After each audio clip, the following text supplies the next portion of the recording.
பக்த விஜயம்னா என்ன இருக்கிற பக்தாளாத்துல அவாத்துல கல்யாணம், இவாத்துல கல்யாணம், ஒரு பார்பர் ஷாப்புக்கு போறதும், சமையல்காரனா போறதும், சக்கிலியனா போறதும், பக்தனுடைய தொழில் எதுவானாலும் உயர்ந்த தொழில் அப்படின்னு செய்கிற பிரபு இல்லையா? ஆனா வைகுண்டபதி, துவாரகாதீசன், லோகநாதன், அதை பற்றி தான் நினைச்சு பார்க்காம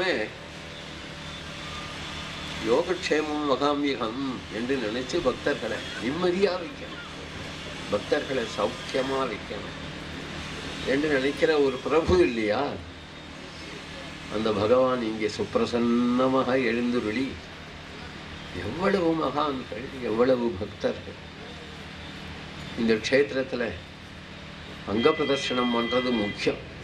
பக்தர்களாம் காலீன லோட்டாங்கன பந்தீன சரண डोल्याणि पाहीन रूप तुझे दास चरण रज हमारे बचाए हमारे सद्गुरु चरणम भजे.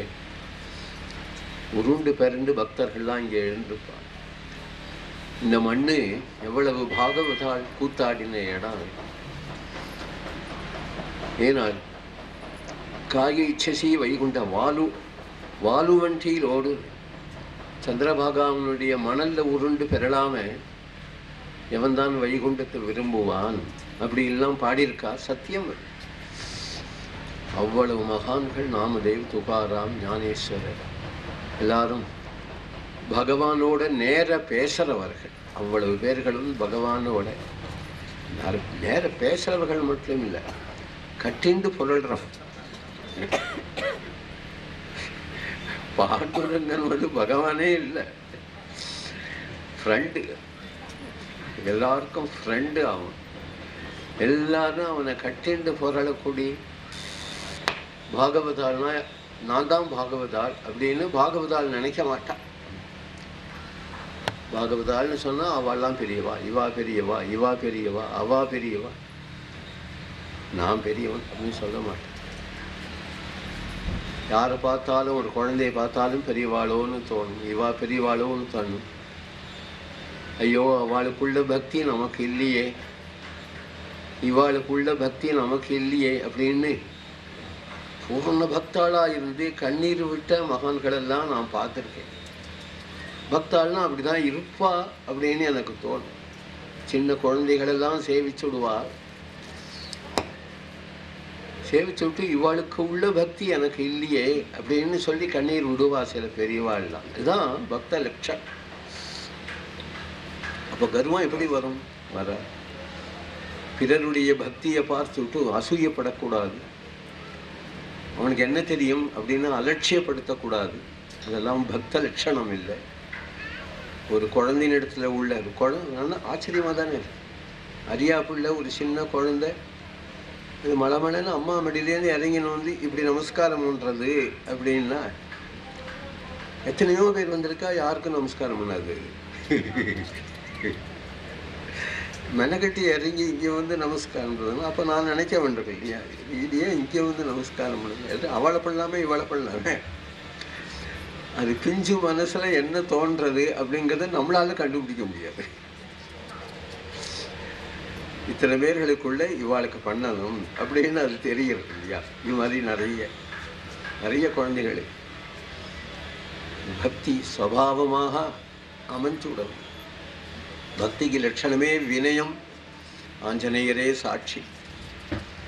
பக்திக்கு லட்சணமே, வைஷ்ணவ லட்சணமே வினயம் என்று. நல்ல குணங்கள்லாம் நிரம்பின பக்தனை தான் பகவானுக்கு பிடிக்கும். ஆனால் எல்லா பக்தாலையும் காப்பாற்று. ஆனால் அஜாமிழனையும் திருத்தி தான் காப்பாற்றினார். மகாபாபியாவே வெளிகுண்ட அழிச்சுன்னு பேடலை, காப்பாற்றினார். அவனை திருத்தி நல்லவனை ஆக்கி தான் பரமபதத்துக்கு அழிச்சுன்னு போறார். அந்த நல்லவனா ஜென்மமா நல்லவனா ஆகாம இப்ப நல்லவனா ஆர்வம் அப்படிங்கிறதே பெரிய கிஃப்ட் தானே. எதுவுமே எந்த வாசனையுமே தொடரும். துஷ்ட வாசனை நமக்கு இருந்துடுச்சுன்னு வச்சுக்கோங்க, கல்பகால விரலும் தொடர்ந்துட்டே இருக்கும். இந்த வாசனை எப்படி நீங்கும்? வாசனை நீங்கணுமே அப்படின்னா க்ஷிப்ரம் பவதி தர்மாத்மா சஸ்வத் சாந்தி நிகச்சதி அப்படிங்கிறார். இந்த ஜென்மாவிலேயே நீங்கிடும்பா. ஏன் அப்படின்னா, நான் ஏன் இப்படி இருக்கேன், நான் ஏன் இப்படி இருக்கேன், நான் எப்படி இருக்கேன், ஐயோ நான் ஏன் இப்படி இருக்கேன் அப்படின்னு அழற இல்லையா, நீ திருந்து விடுவார். அப்புறம் என்ன நினைப்பேன், சஸ்வத் சாந்தி நிகழ்ச்ச, மனசு சந்தோஷம், தன்னை கண்டு தனக்கு சந்தோஷம். ததா ஆத்மா பிரசீததி இல்ல பிரமாணம், தன்னை கண்டு தானே. பாகவத தர்மத்தில் நாம சங்கீர்த்தனம் தான் முக்கியம். சித்தசுத்தி இருக்கட்டும், சித்தசுத்தி இல்லாத போகட்டும், பாபியா இருப்போம், பதிதனா இருப்போம், பிரஷ்டனா இருப்போம், பகவன் நாமம் கதி அப்படின்னு நினைச்சுட்டாக்க அந்த பகவன் நாமம் பாகவதோத்தமனா பண்ணி யாருக்கும் கிடைக்காத பாக்கியத்தை நாம சங்கீர்த்தனமே கொடுக்கும். சாட்சாது பகவான் அப்புறம் இருக்கட்டும், தன்னுடைய சக்தி பூரா நாமத்தில் வச்சுட்டாருங்கிறார் மகாபிரபு கிருஷ்ண சைத்தன்ய. நாமநாமகாரி பகுதா நிஜ சர்வ சக்தி தத்ரார்பிதா நியம கால ஏதாதிருஷி தவ கிருபா பகவன் மமாபி துர்தெய்வம் ஈதிசமிகாஜனி நானுராகா. உன் கிருபைக்கு தக்க அனுராகம் எனக்கு இல்லையே, அபார கிருப்பை பண்ணி விடுற.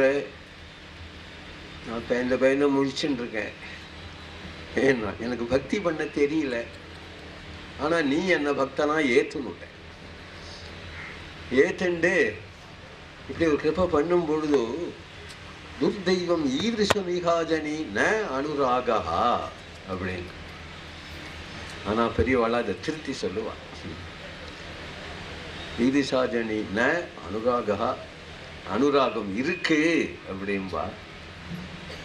அனுராகம் இருந்ததுனால அந்த பெரியவாளுக்கெல்லாம் அனுராகம் இருந்ததுனால சொன்ன. ஆனா வினயத்தினால சொல்றது ந அனுராகான். ராகத்தை என்ன கண்டோம், அனுராகத்தை என்ன கண்டோம். உபன்யாசம் பண்ணிட்டு இருக்கோம், உபன்யாசம் கேட்டுன்னு இருக்கோம். அந்த ராகம் அனுராகங்கள்லாம் நாமதேவருக்குத்தான் தெரியும், துகாராமுக்கு தான் தெரியும், பண்டரிநாதனுக்கு தெரியும். ஆனால் அதெல்லாம் நல்ல வேளையா அலட்சியப்படுத்தாம அதையெல்லாம் கேட்குற பாக்கியமும் புரிஞ்சுக்கிற பாக்கியம் நமக்கு இருக்கு. அது எல்லாத்தையும் கேட்கும் பொழுது பிரேம உத்தவனே கோபிகைகளை பார்த்துட்டு இந்த பிரேமை யாருக்கு வரும் அப்படின்னு சொல்லிட்டு போய் முனிநாமபி துர்லபா, ரிஷிகளுக்கு கூட இப்பேற்பட்ட பிரேம பார்த்தது இல்லை அப்படிங்கும் பொழுது இவெல்லாம் பிரேமமூர்த்தியாகவே தோன்றிய மகான்கள். பக்த விஜயத்தில் உள்ள எல்லா பக்தர்களும் பாண்டுரங்கங்கிட்ட அவ்வளவு பிரேமை, அப்பேற்பட்ட பிரேம பக்தர்களே நிரம்பி நட்சத்திரம். அவர்கள்லாம் நமக்கு சொன்னது நாமதா பரத சாதனாகி என்ற நாம கீர்த்தனத்தை தவிர வேற சாதனை இல்லை. நாம கீர்த்தனம் நாம கீர்த்தனம் நாம கீர்த்தனம் அப்படிங்கிறதான் சொன்னார். புராணத்திலேயும் அதுதானே இருக்கு. இப்போ நாமதேவர் துகாராம் அப்படிங்கிறவளை கலியுகத்தில் தோன்றிய மகாபுருஷர். அவளுக்கு யார் பிரமாணம்னா பிரகலாதன் கஜேந்திரன் முதலியவாள் தானே சொல்லுவான். எந்த கீர்த்தனம் பாடினாலும் பிரகலாதனையும் கஜேந்திரனையும் பாடுறா இல்லையா மகான்கள்லாம். அவர்கள்லாம் நாம சங்கீர்த்தத்தை காற்று வைஷ்ணவானாம் யதா சம்புன்னு. முதல் வைஷ்ணவர் பரமேஸ்வரன், முதல் வைஷ்ணவர். ராமகிருஷ்ண ஹரி நாமாச்சா மஹிமா அகாதே அபாரே நாஹிம் உபமா. நாமத்துக்கு சமமா எதையுமே சொல்ல முடியாது. எதையுமே சொல்ல முடியாதுங்கிறது மட்டும் இல்லை, பகவானையே சொல்ல முடியாதுன்னு. பகவானையே சொல்ல முடியாது. ಏನ ನಿನ್ಯಾಕೋ ರಂಗ ನಿನ್ನ ಹಂಕ್ಯಾಕೋ ನಿನ್ನ ನಾಮದ ಬಲೆ ಹೊಂದಿದ್ದರೆ ಸಾಕೋ. ஏன் அப்படின்னா பக்கம் இருந்தா பார்த்து நீ வருவ, எல்லார்கிட்டையும் தரிசனம் கொடுப்பியான்னு. நீ நாமதேவர் துகாராம் ஞானேஸ்வரன் போட்டு ஓடினேன்னா அவளாம் எப்படி கோரா கும்பம் வீட்டில் போய் நீ மண்கலையும் பண்ணிட்டு இருந்த அப்படின்னா கோரா கும்பம் எப்படி இருந்தான்? வெறும் கொய்யாம வீட்டுக்கெல்லாம் போயிட்டு இருப்பானா? இவன் பொல்லாத கோரா கும்பம் எப்படி இருந்தான்? ஒவ்வொரு வீட்டில் சேனாஜி வீட்டில் போய் பார்பரா போய் நின்னா அந்தந்த பக்தர்களுக்கு தக்கபடி அவர்களுடைய யோகட்சமில வகிச்சேன்னா அவள் அப்படி இருந்தா அந்த பக்திக்கு நீ வசமால. இல்லைன்னு சொன்னா இல்லைன்னா பிசாம சொல்லிட்டு போயிடுவேன். அவிபக்வ கஷாயானாம் துர்தர்தி சோகம். நான் அவ்வளவு எளப்பமா போயிட்டேன், அல்பம். நான் உனக்கு அடிமையா போயிடுவேனடா, கிராக்கி காமிச்சு போய. பக்குவம் இல்லாத வாழ்க்கெல்லாம் என் தரிசனம் கிடையாது. அவருக்குன்னு ஒரு தனி பிரின்சிபல் இருக்கு. பக்குவம் இல்லாதவர்களுக்கு என் தரிசனம் கிடையாது அப்படின்னு சொல்லிட்டு போயிருக்கார். அத்தியாபி அப்படித்தான் இருக்கார். அவதாரத்துலதான் எல்லா இடத்துலையும் பழகுவார். அப்பவும் கிராக்கி காட்டுவார். இன்னொரு பொல்லாத்தனம் வேற, நல்ல பக்குவம் இருக்கிறவாளை விட்டுட்டு இங்கேருந்து போய் பக்குவமே இல்லாதவங்கிட்ட போய் நிற்பேன். அவனை போய் கட்டிப்பேன். நான் காத்துன்னு உட்காந்துருக்கேன், அழுதுன்னு இருக்கேன், என் மூஞ்சிகையே பார்க்கல. அங்கே போய் அவனை போய் கட்டிக்கிறாரேன்னா அவன் என்ன சொல்றான்னா, அவனை கட்டிண்டா தாண்டா வழிக்கு வருவான், நீ தான் ஏங்கி ஏங்கி நிற்கிறையா? நான் ஏங்கி நின்றுட்டேன். ஏன் அப்படின்னா ஏங்கி நிற்கிறதான் பக்தி. உனக்கு தான் பக்தி வந்துடுத்த. பக்தி யாருக்கு வரலையோ அவனுக்கு தான் பக்தியை கொடுக்கணும் அப்படின்னு சொல்லுவான். ஆனா பகவன் நாமம் என்னன்னா யாரையும் பரீட்சை பண்ணவும் பண்ணாது, யார் ஒசத்தி யார் தாழ்த்தின்னு பார்க்கவும் பார்க்காது, யார் வாயிலிருந்து அது கைவிடவும் விடாது. அப்படி அவிபக்குவமானவர்களையே பொறுக்கி எடுத்து அவர்களுடைய வாயில தானாவே வந்து காப்பாற்றுறது இல்லையா? அதனால நின் யாக்கோ ரங்கா, நாமியை விட நாமம் ஒசத்தின்னு தான் எல்லா பெரியவாளுமே வாயார புகழ்ந்து. நாமியை விட நாமந்தான் ஒசத்தி. தபிதவரி நாமி நம்முடைய யோகக்ஷேமத்தெல்லாம் வகிக்கிறார், நம்ம இடத்துல பரிவு காற்றார், நம்ம பின்னாடியே ஓடி வரார் அப்படின்னு சொன்னா நாம பலத்தார். அப்போ ஓயாம நாம வரணும். பகவானை பார்க்கணும்னாலும் நாமந்தான் வரணும். ஒரு கால் பகவான் நமக்கு காட்சி கொடுத்துட்டார், உனக்கு என்ன வரம் வேணும்னா உன் நாம என் வாயில வந்துட்டே அப்படிங்கிறது தான். ஏன்னா நகுருமி சதுசம் பிரியன்னு பெருமாள் ஹனுமாரை பார்த்து சொன்னார். ஹனுமார் திருப்பி விட்டார். உன் கருணைக்கு ஈடு கிடையாதுப்பா, உன்னை போல சுவாமி நீதான். என்னை வசதி பேசிவிட்டியே தவிர உன்னை போல சுவாமி நீதான். நீ எனக்கு கிடைச்சதுக்கு நான் என்ன பண்ணுவேன்? எத்திர எத்திர ரகுநாத கீர்த்தனம் தத்ர தத்ர கிருதமஸ்தகாஞ்சலிம் பாஷ்பவாரி பரிபூர்ணலோச்சனம் மாருதிம் நமத ராட்சசாந்த. தேவர்கள் அசுரர்கள் எல்லாரும் கூடி க்ஷீராப்திய கடையலார். அமிர்தம் வருவான், அமிர்தம் வருவான், அமிர்தம் வரும்னா கடைசியில காலாகால விஷம் வந்தது.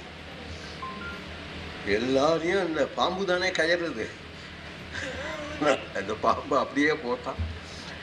தேவன் அசுரம் எல்லாரும் எடுத்தான் போட்டோம். யாபி காலாகல விஷம் வேற. அது வந்ததுன்னா வந்த இடத்துலயே இருந்தா தேவலை. இவள் அந்த விஷம் இவாளுக்கு முன்னாடியே பரவுறது, இழக்க பரவுறது. எல்லாருக்கும் எரிச்சல், மூச்சு விட முடியல. இந்திரன் சந்திரன் எல்லாரும் அப்பா பாடா அப்பா பாடா அப்பா பாடாங்கன்னா விடுக்கிறோம் ஓட்டம். மாமா பயிஷ்ட பயப்படாதே அப்படின்னு வந்தார் பரமேஸ்வரன்.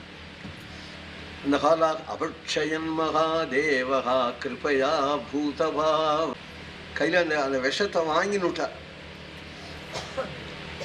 இந்த காலாகல விஷம் இல்லையா?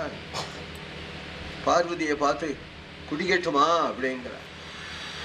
நன்னா குடிங்கோ அப்படின்னு சொல்லுவாளா அண்ணன்? சொல்லுவாளா அண்ணன்? இல்ல ஓடி வந்து கழுத்தை பிடிச்சா, பார்வதி கழுத்தை பிடிச்சா அதனாலதான் ஹாலாகல விஷம் கழுத்தோடு நின்றுடுத்து அப்படின்னு சில பேர் கதை சொல்லுவா. பாகவதம் சொல்றது குடிக்கட்டுமா அப்படின்னு. பிரபாவஜ்ஞா அன்வமோதச,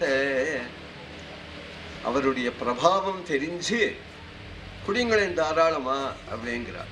ஏன் அப்படின்னா நிச்சயமா ஹாலாகல விஷத்தை எல்லாரும் அமிர்தத்தை சாப்பிட்டுதான் அமரர்கள். தேவர்கள் தேவர்களை தவிர இவ மகாதேவனா சொல்லிய அவள்லாம் தேவர்கள், இவள் மகாதேவன்கிறதுக்கு என்ன சிறப்புன்னா ஹாலாகல விஷத்தை சாப்பிட்டும் இவர் அமரராக இருப்பார். அமிர்தம் சாப்பிடணுங்கிற அவசியம் இல்லைன்னு அர்த்தம். அப்படி இருப்பாருங்கிறத காட்டணும். இதுல என்ன விசேஷம்னா உடனே அவர் இந்த ஹாலாகலத்தை வாயில போட்டுக்கும் பொழுது அச்சுத பிரியதாம் அப்படிங்கிறார். அச்சுதன் பிரீதி அடையட்டும். தன் தங்கையவருக்கு கொடுத்து விட்டு இவர் விஷம் சாப்பிட்டு செத்தா நல்லதுன்னு மச்சனம் நினைப்பான். அச்சுத பிரியதாம் அப்படின்னு சொல்லுவானே, அச்சுத பிரியதாம் அப்படின்னு சொல்லி அந்த விஷத்தை கண்டத்துல வச்சிருக்காரு நீலகண்டனாக. அதுதான் ஹரி ஹரி போலிலா போலாநாத ஹாம் சூனி பியாலா ஹாலாகல. சிரிச்சண்டே வாயில போட்டு கொடுத்தார், ஒன்றும் பண்ணல. இன்னைக்கும் நீலகண்டனாக இருக்கு.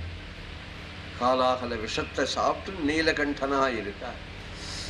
நாம மகிமை ராமகிருஷ்ண ஹரி நாமாச்சா. பரமேஸ்வரன் விஷம் சாப்பிட்டதும் நாம மகிமை. நாராயண ஹரி அடுத்தபடி விஷம் சாப்பிட்டது என்ன? பிரஹ்லாத போலிலா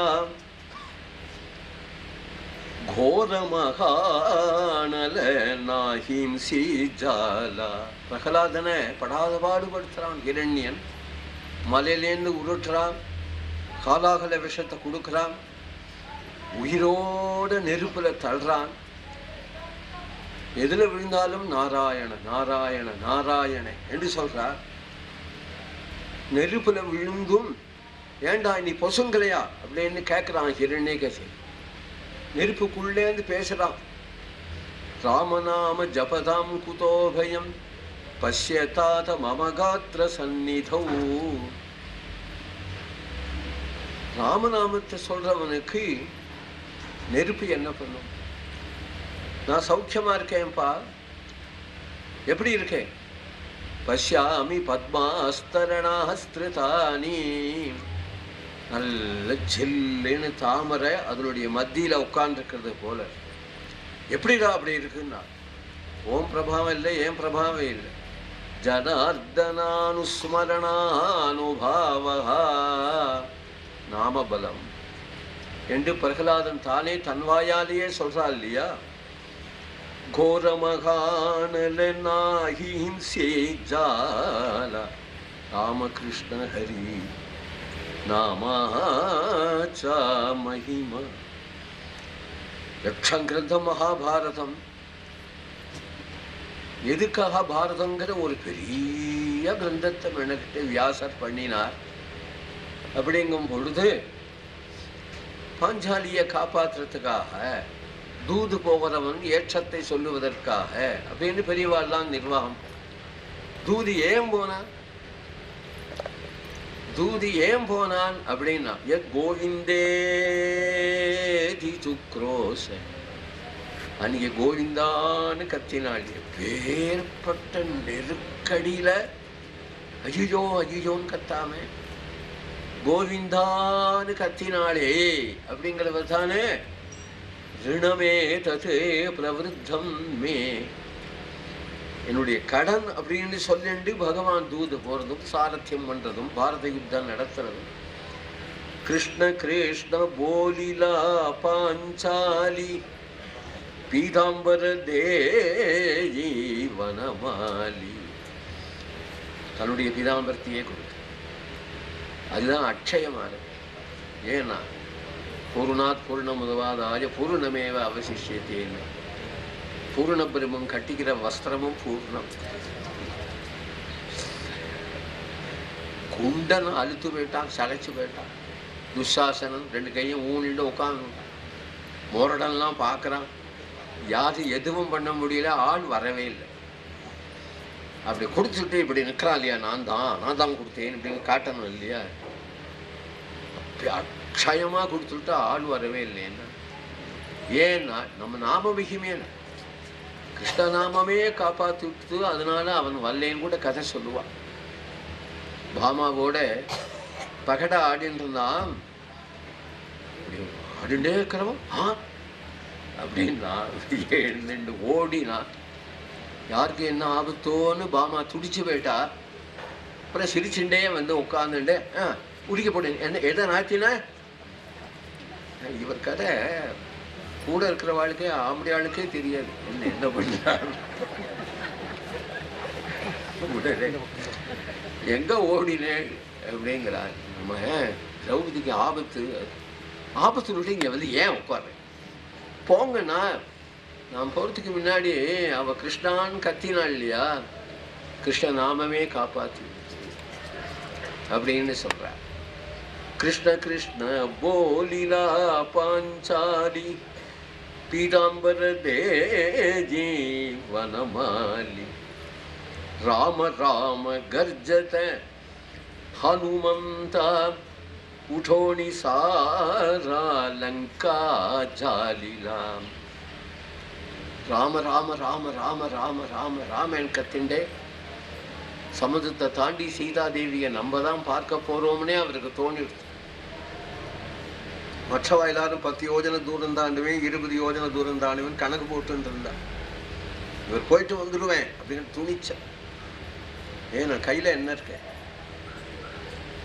எல்லாருக்கும் வாயில ராமநாமம் இருக்கிறதே துர்லபம். இவருக்கு வாயில, காலில், வாலில், மூஞ்சியில, தலையில, வஸ்திரத்துல, அவர் பூனல்ல எல்லாத்துலயும் ராமநாமம் ஒட்டின்னு இருக்கு. ராமநாமத்தை பிடிச்சுட்டே இவர் சமுத்திரத்தையும் தாண்டிடுவர், சீதாதேவியும் பார்ப்பார், லங்கையையும் கொளுத்துவர், திரும்பி வந்துடுவர். அவர் ராமநாமத்தினுடைய பலத்தை நினைச்சு நான் தாண்டிடுவேன் என்று சொல்லி புறப்பட்டார் இல்லையா. பிரேமாமணே வைஷ்ணவமேணா பக்த மண்டலீம் நாச்சே விட்டலா நாம் தேவ் கீர்த்தன் ஹரி கரி பிரேம பர நாச்ச பாண்டுரங்கா என்று பாண்டுரங்கன் பக்தர்கள் மத்தியில வந்து தன்னை மறந்து தன்னுடைய வஸ்திரம் கூட அவனது தெரியாம குதிச்சான்ங்கிற கதை எல்லாருக்கும் தெரியும். நாம மகிமை சொல்லி மாடா எல்லாரையும் ஆட்டி வைக்கும், பகவானையும் ஆட்டி வைக்கும். விஷ்ணோர் கானஞ்சன் நித்தியஞ்சன் நடனஞ்சனார் நமக்கு. ஆனா பகவான் பக்தர்களுடைய ஆட்டம் பாட்டத்தை பார்த்து தன் யோக பீடத்தை விட்டுட்டு ஓடி வந்து பக்தர்களுடைய மத்தியில குதிச்சான் அப்படிங்கிற ரங்கசிலை இங்கேதானே உண்டு. பண்டரிநாதன் எதிரில் உள்ள 4 கால் மண்டபமே அதுக்கு ரங்கசிலான் தான் பேர். எல்லா பக்தர்களும் நாம சங்கீர்த்தனம் பண்ணுவதற்காகவும் பாண்டுரங்கனை பார்த்துட்டு அங்கேன்னு வந்து உருண்டு பெறறதுக்காக அங்கதான் விழுந்து எல்லா பக்தர்களும் அந்த காலத்துல உருளுவா பெறடுவா. சித்த நேரம் அப்படியே விட்டலனை பார்த்துன்னு உட்காருவா. எப்போது நாம சங்கீர்த்தனம் அந்த 4 கால மண்டபத்துக்குள்ள 4000 பேர் உட்காரு. ஏன்னா மனசு இருந்தா இடம் இருக்கு இல்லையா. முழுசா 3 பேர் இடைகளில வந்து தங்கினா பெரிய பெருமாள் அங்கேன்னு வந்தா அவருக்கே இடம் உண்டுன்னு சொன்னா இல்லையா. மனசு தாராளமா இருந்தா எத்தனை பேரும் உட்காரலாம், எல்லாரும் உட்கார்ந்து கொண்டு நாம சங்கீர்த்தனம் பண்ணினாங்கிறதுனால நாம சங்கீர்த்தனத்துக்குன்னு ஒரு க்ஷேத்திரம். நாம சங்கீர்த்தனம் தான் கலியுக தர்மம். ஒவ்வொரு யுகத்துல ஒவ்வொரு தர்மம். கிருதயுகத்துல தியானம், திரேதாயுகத்துல யஜ்யம் யாகம், துவாபர யுகத்தில் பூஜா, கலியுகத்தில் நாம சங்கீர்த்தனம் என்று யுக தர்மங்கள் அப்பப்பொழுது மகான்கள்லாம் ரிஷிகள்லாம் சொல்லிட்டு போயிருக்கா நம்ம.